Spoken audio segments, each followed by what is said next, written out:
Okay, so typically with a movie like this, I would try to think of a joke, but considering the amount of lives that Ted Bundy took throughout his life, I believe it's best that I don't. Yeah, but this movie did not make it easy for me. Anyways, here's another review. Extremely Wicked, Shockingly Evil, and Vile is a Netflix original that was released back in 2019. This was directed by Joe Berlinger, and it caught the attention of many because of the casting of Zac Efron as the infamous Ted Bundy. This movie was first shown at that year's Sundance, and it gained controversy because of its portrayal of the serial killer, making the audience almost root for the guy even though we know what he did in real life. For me personally, the controversy is understandable, but I think this movie had good intentions. Okay, so let's start off with the story. We're introduced to Elizabeth, who turns out being the ex-fiancée of Ted Bundy. She then meets Ted at a party in Seattle.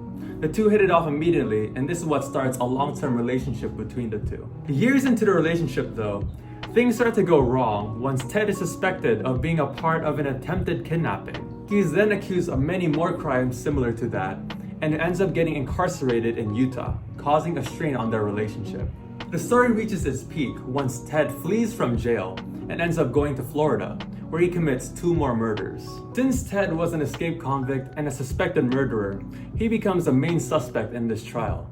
And this becomes the first ever televised trial in history.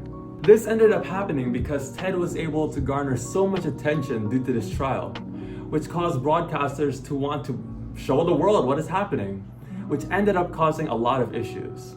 This movie was creepy because we ended up seeing how charming Ted was. Whether this was to Elizabeth, his old friend Carol, or the many women that supported him throughout his trial because they saw him as innocent due to their attraction to him. The woman who supported him knew nothing about him other than the fact that he was attractive and he said that he was innocent. What was also crazy was seeing how intelligent Ted was, even though he wasn't able to trick the judge. Ted was a studying law student at the time, which meant that he had a lot of knowledge in terms of law, and meant that he could become his own defendant, which he did once he disagreed with his own lawyer. This decision did not save him though, because he did not know how to properly dodge the evidence that was pointed right at him. Oh, not to mention, this movie was based off of the book The Phantom Prince: My Life with Ted Bundy, which was written by his own ex-fiancée, Elizabeth Kendall. This makes the story even more chilling because of how every event actually happened in real life. We see that Ted was a man with a lot of potential, but ended up being a sadistic maniac and just an overall horrible person. It really got me thinking how unreliable first impressions are. I mean, we see Ted as a fun, loving, attractive guy, but he turned out being a serial killer. I mean, when it comes to me, with what people have told me, they say that I am an awkward, laid-back guy, and okay, I mean, yeah, they're right, but who knows how I really am. Okay, yeah, I'm like that. Okay, anyways, let us talk about how the movie actually was. And to say the least, Zac Efron carries this. It was an absolute surprise to see Zac Efron take on a serious role, and I think it was a great thing. He was believable in his portrayal of Ted Bundy, and I say that he was the best choice for it now.